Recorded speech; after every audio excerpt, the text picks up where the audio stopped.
In part 1 of Comfort Games, I went over some software that I love to sit down and play when I want to relax. These games have all sorts of reasons why they appeal to me. Sometimes it's the ease of gameplay, sometimes it's the visuals and sound, and sometimes it's the uniqueness of the content itself. The first list had games from different consoles, and we will continue that trend with part 2. There is stuff here from the 8-bit era all the way up to the 6th generation. NES, Master System, Genesis, Neo Geo, Xbox, and many others. I've got 16 games for you, so let's get started.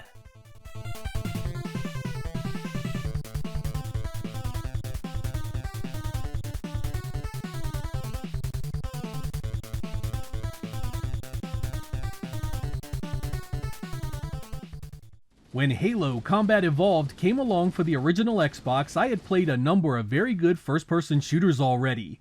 I thought I knew what to expect from these games, but this one was something special. I loved the big open areas, the enemy cross battles, and the different types of vehicles. I also appreciated an enemy AI that would run and hide and then fight from cover. The visuals were impressive and that soundtrack was something else. Some people claim the backtracking ruins it, but I loved that feeling that had you trekking across a battleground that would change each time you saw it. There was always some new enemy, some new obstacle awaiting your return. When the Flood showed up, it turned an already interesting game into a survival horror epic. Those things were everywhere and you were often scurrying for resources as you constantly ran out of ammo and grenades. You can play updated versions of this on modern hardware and it just never seems to get old to me. Rolling a tank into battle and trying to keep your troops alive was awesome, and the local multiplayer was every bit as addictive as classics like GoldenEye. This sandbox was sci-fi perfection, and I play it often, even today. Greens are concealed in those rocks.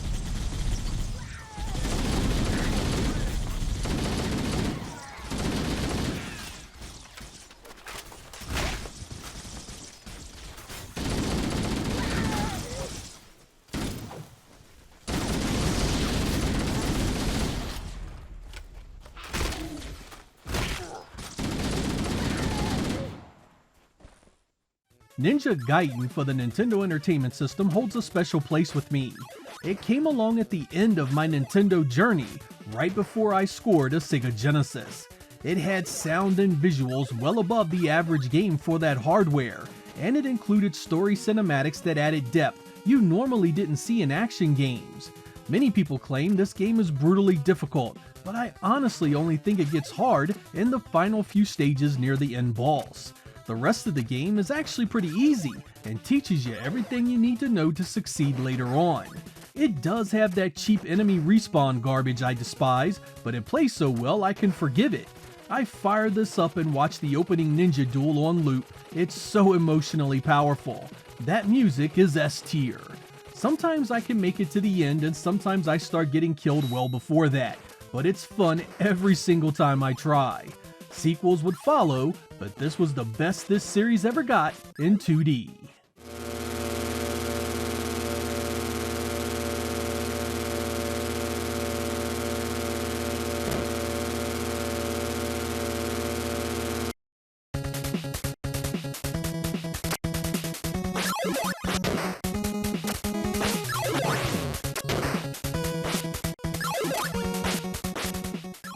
NBA Jam was good, but NBA Hangtime was my favorite. You can play this one a lot of different ways. Arcade Original, Nintendo 64, PlayStation, and there's even a few 16-bit editions out there. But no matter which one you choose, the gameplay is top-notch.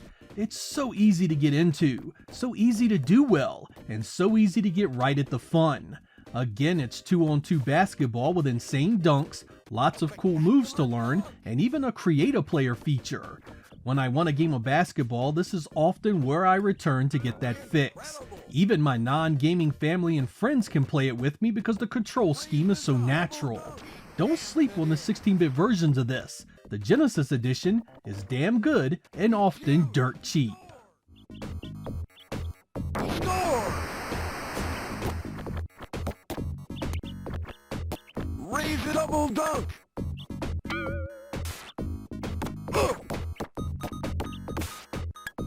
He's heating up! The fandom around the Versus series of Capcom fighters is often dominated by the likes of Marvel vs. Capcom 2 or one of the SNK entries. But when I sit back and want to enjoy some superhero-powered gameplay, it's typically the original Marvel vs. Capcom that I return to. It doesn't have the roster or the pretty three-dimensional backgrounds of some of the other games in the series, but I love the gorgeous two-dimensional presentation all the same. It's got a solid mix of fighters that's a big step up from the previous Versus titles, but not quite enough to overwhelm you like the later versions. That fight against Onslaught can be irritating, but the gameplay is smooth, fun, and satisfying otherwise. You can play the original arcade version on MAME, or you can fire up the Dreamcast port, which is just as nice. The only version I recommend skipping is the original PlayStation release. That is a shell of the original game, and doesn't even have the tag team battles. Back when the Saturn was coming to a close, I was praying that Capcom would end its support with a port of this game right here. That never happened, but the Dreamcast version is still a winner.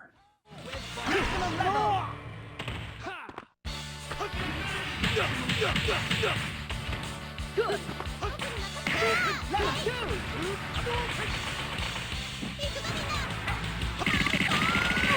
Combo finish! KO! Rampage to me is the very definition of a comfort game. Originally released in 1986 arcades, it's essentially a Godzilla simulator.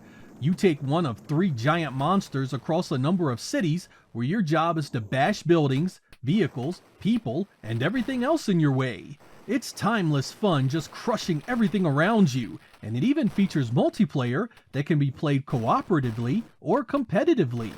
It was ported home to a number of consoles where I found the Master System version to be the best way to play it. That version is colorful, has outstanding gameplay, and sounds great, especially in FM. There's a ton of modern ways to play it, and there's even some sequels that might be worth your time if you don't mind the janky pre-rendered visuals. This one shines best in couch co-op, so be sure to grab a friend, the wife, or one of your kids before you start. I'm honestly surprised the series hasn't seen a modern 3D update. I mean, with today's technology, you could really make something extraordinary.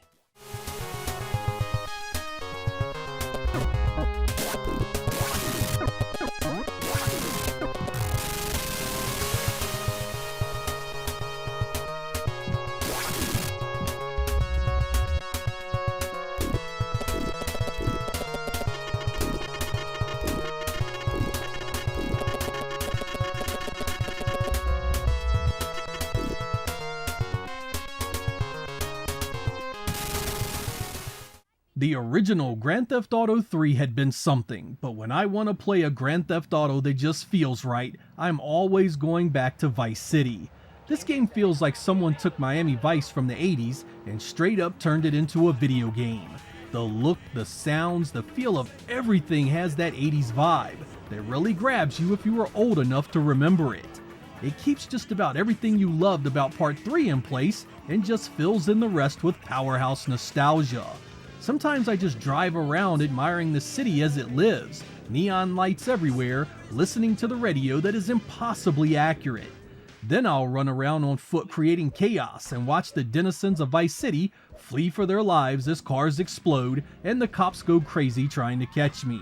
The open world and the stuff you can do is a big part of the appeal here, but it's also the setting and time period that keeps me coming back again and again. It was ported to other consoles and updated for modern machines, so it's easy to play should you have any interest. Lustrous gym, massive intakes of steroids, and a personal oxygen mask, you will be amazed as all those pounds fall off and flabs turn to muscle. Hell, you'll want to whip some ass because you'll be fighting fit. You'll learn how to argue with officials, beat up enormous men, break legs, and lose weight, especially in the brain. BJ's. In Part 1, I put up Neo Turf Masters as a supreme example of a comfort game, and for Part 2 here, I break out the incredible Baseball Stars 2 to keep that Neo Geo representation going strong. This was released in 1992 and a sequel to Baseball Stars Professional that appeared 2 years prior. It sees a big improvement in animation and visuals and is one of my favorite baseball games ever.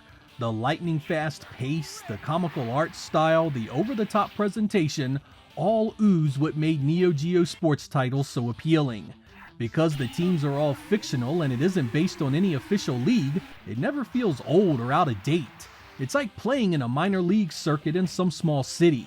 It's pretty much available to buy on every platform these days, but I still prefer to break out my MVS arcade board and play it proper. Neo Turf Masters is a beast, but this one ain't far behind it. There's the pitch.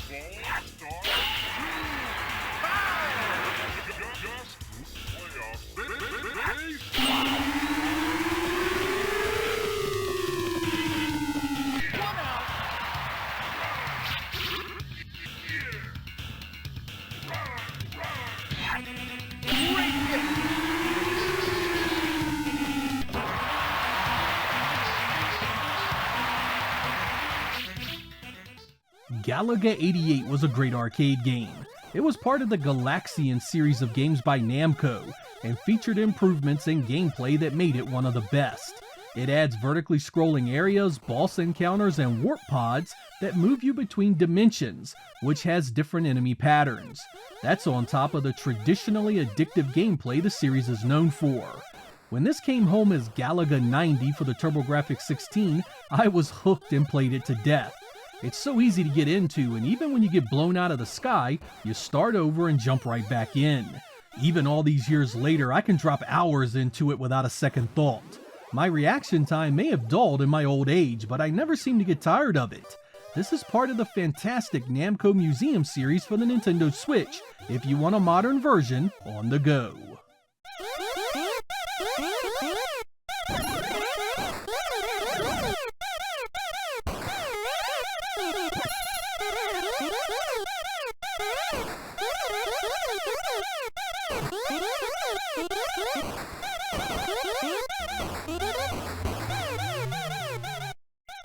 The amount of hate that China Warrior gets is unreal. This is one of my first TurboGrafx 16 games, and I don't care what anyone says, I absolutely loved it. It's basically a clone of the old arcade game Kung Fu Master, with much bigger characters. You march across the screen fighting enemies, birds, sticks, stones, and even fireballs. There's no question the gameplay is simple as can be, but I think there's a certain charm in that. It's a throwback to a time when you didn't need a ton of moves to have a bit of fun. Despite that simplicity, there's still some strategy to be had in this one. You have to let the enemy hit you a certain amount of times to pull off your more powerful attacks, and sometimes that puts you in danger of taking a death. Lots of people rag on it for being terrible, but I've never felt that way. Considering it was originally released on the PC Engine in 1987, I always thought the gameplay fit quite well with that era. I mean, name me another 1987 game that was vastly superior to what this offered. Unfortunately, there's not many ways to play this on modern platforms, so you'll likely need to emulate it.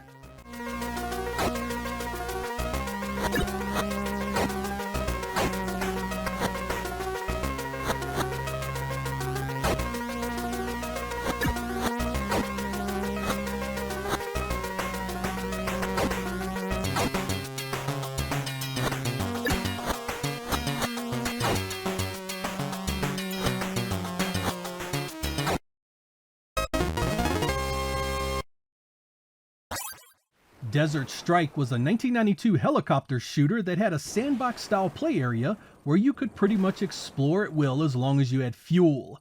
This was for the Sega Genesis originally, and man was it a good one I can still play today. While you only need to finish the objective to move on, I often find myself doing as much as I can on each map and running my fuel down to nothing every single time. I admit a lot of that time I'm just raining death and destruction down on the enemy, but I do look for patriots in need of saving. This may come as a surprise to some of you that I enjoy it as much as I do, because I typically am not a fan of top-down or isometric games. There was something special about this one though. It wasn't your typical shoot 'em up, and it wasn't your typical simulation. It was right there in the middle somewhere that made it all kinds of playable. It was ported to other hardware, and it had numerous sequels in the years that followed, but the original Genesis version is the one you want to play.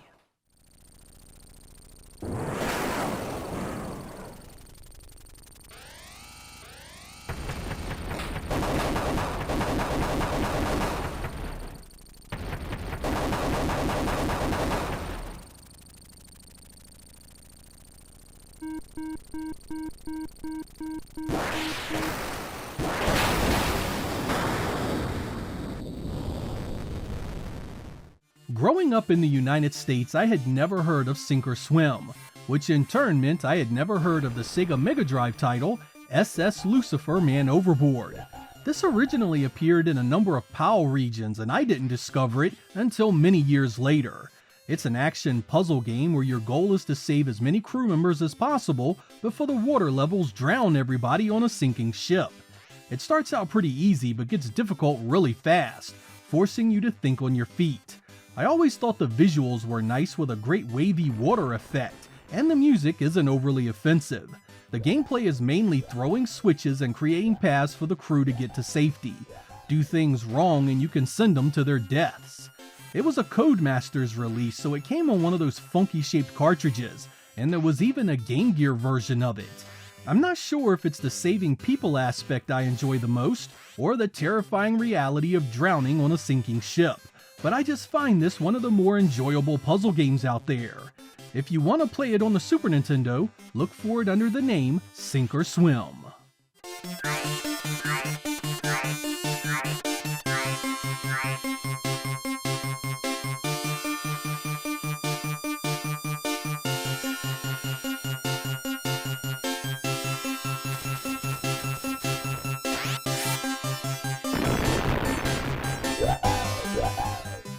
Looks can be deceiving, and boy was that ever the case with Pikmin for the GameCube.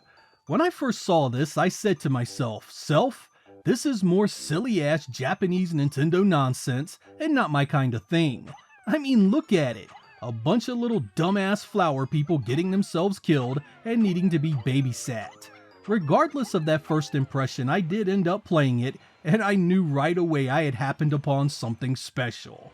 These little dudes needed nurturing, but they were capable of doing and helping you so much. The goal was to rebuild your spaceship so you could escape the planet, and the Pikmin were your only way to do it. The visuals were standard Nintendo cuteness, but still impressive with loads of characters and enemies on the screen, and beautiful environments. It comes off as an action game initially, but it's just as much a puzzle game because much of the time, the way forward isn't so obvious.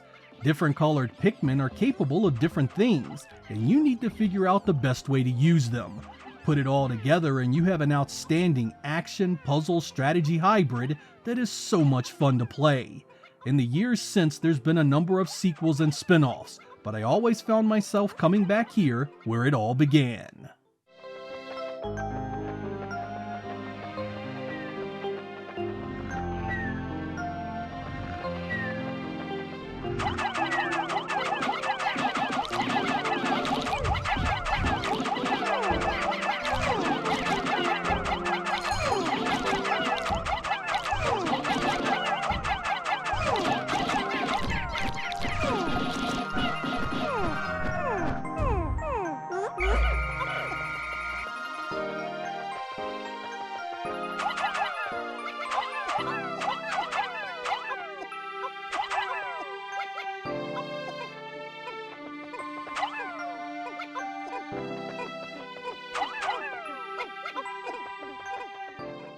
When Resident Evil dropped in 1996, I was already familiar with the game type thanks to Alone in the Dark on the 3DO.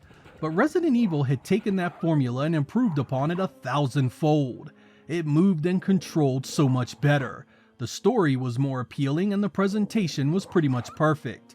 Locked away in a giant mansion full of zombies and biological weapons, you must use your limited resources to get the hell out. One of the reasons I love this so much is that depending on how you go about things, the story changes, the interactions between the characters change, and ultimately, you can get different endings. It's so cool being locked away and having to solve puzzles to move deeper into the mystery and rescue your friends. These days, I know how to beat it front to back, but that doesn't stop me from replaying it. Sometimes I go in and try to beat it with just one weapon, or maybe without using any life replenishment. Setting limits like that makes each play session unique, and I stopped getting mad at untimely deaths long ago. Now it's just about the fun of running down these familiar halls again, blasting the undead as if I'm in my very own Romero film.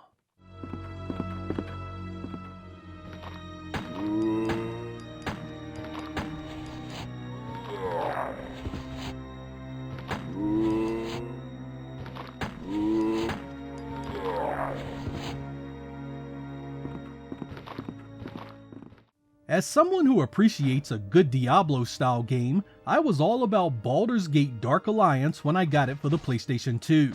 In this action role-playing game, the aim is to defeat enemies, upgrade your items, and bring down the bad guys. You can do this alone or in cooperative multiplayer. This one is easy to pick up and play, simplifying things down so that even non-RPG people can appreciate it. You have a choice of different classes with different abilities, so the replay value is there and then some. You go in, bash the enemy horde, and move on to the next area or story segment. It's a great time at face value and never gets bogged down in conversations or cinematics for very long. After the PlayStation 2 version sold so well, it was ported to other platforms, even making it all the way to modern hardware like the Switch and PlayStation 5. The strength of this is in its multiplayer, but even alone I can play it anytime. It's fun, it still looks good, and the action is rarely interrupted. Should you enjoy it, there are also a few sequels you can explore.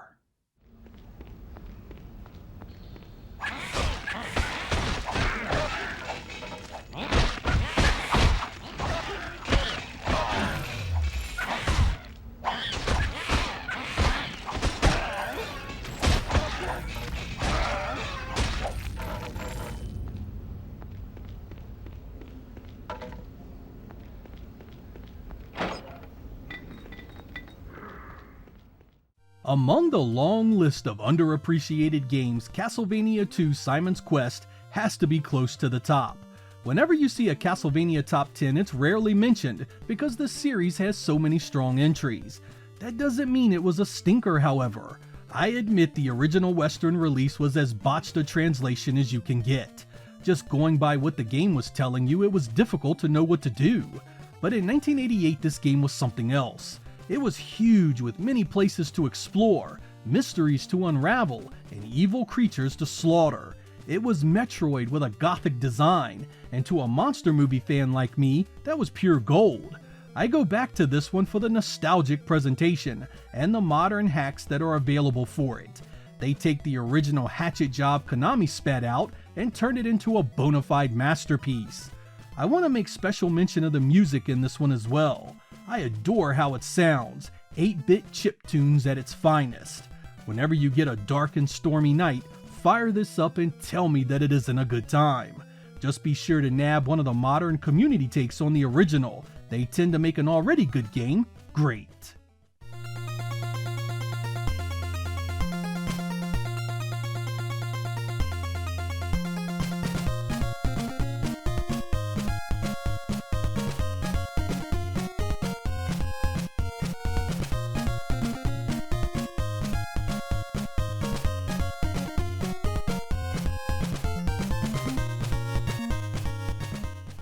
Looking at the cover of Donkey Kong for the Game Boy, you'd be tempted to assume it's a simple port of the original arcade. I think many people did back then, but this 1994 release took that original idea and expands on it into one of the best games of this venerable franchise. This is Nintendo at its most elite, taking a gameplay hook you already know so well, adding to it, and making it bigger, better, and more involved. This turns the original single-screen action platformer into an epic across over 100 levels as you try and save Pauline from the diabolical Donkey Kong. Each stage has items you can collect to gain access to a bonus game, and the key you must grab to the next level. As you can imagine, the stages get harder as you get further in, and accomplishing these simple tasks become a brain-busting strategic affair. It's a melding of old-school golden era fun and modern sensibilities. You can save your progress, replay stages, and there are even boss encounters. Frankly, it's one of Mario's better outings on this platform and one of the best in the Donkey Kong series, period. It was beloved by the media at the time of its release and often makes best of lists all these years later. With all those levels, it never seems to get old, and if you still game on a handheld, you won't find much better than this.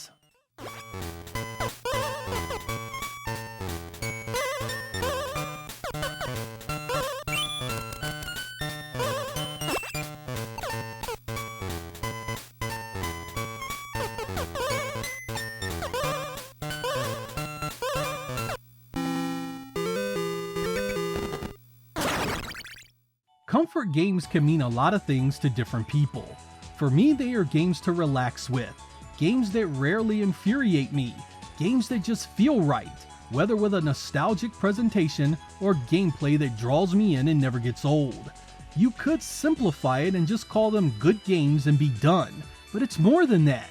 There are many good games out there that I don't replay, not because of any aversion to them, but because they lack the intangibles that create that special appeal. That's where the comfort part comes into play for me. These special games just have that extra bit of magic that make them my go-to whenever I have some free time and just want to sit back and really enjoy myself with some retro gaming. If you guys would like, I have another list of these types of games, so I have enough to do a part 3 if you have the interest. I'd also like to do a viewer edition of this subject, so feel free in the comments to list your favorite comfort game, and I'll see if I can get you in the next episode. I'm Sega Lord X, thank you guys for watching, and I will catch you next time.